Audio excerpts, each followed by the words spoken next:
New Zealand मालिकेसाठी BCCI कडून भारताचा वनडे संघ जाहीर.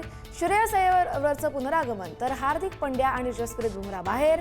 मानेच्या दुखापतीमुळे श्रेयस होता संघाबाहेर. दक्षिण आफ्रिकेविरुद्ध पहिलं शतक ठोकूनही भारतीय संघातून स्टार फलंदाज ऋतुराज गायकवाडला डच्चू. 11 जानेवारीपासून सुरू होणाऱ्या न्यूझीलंड विरुद्धच्या वनडे मालिकेतून देखील वगळलं. ISL स्थगित झाल्यामुळे सुनील छेत्रीसह इतर खेळाडूंची फिफाकडे धाव. सुनील छेत्रीसारख्या दिग्गज खेळाडूंकडून जागतिक नियामक संस्थेकडे तातडीनं हस्तक्षेपाची मागणी.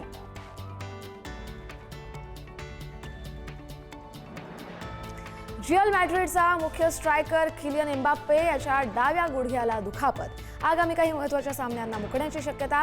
रिअल बेटिस विरुद्धच्या आगामी सामन्यापूर्वी रिअल मॅड्रिडची चिंता वाढली. एस्पानियोल विरुद्धच्या डर्बी विजयानंतर बार्सिलोनाचे मुख्य प्रशिक्षक हॅन्सी फ्लिक यांची प्रतिक्रिया. निकालाचं महत्त्व अधोरेखित करतानाच खेळाडूच्या उत्कृष्ट कामगिरीचं केलं विशेष कौतुक.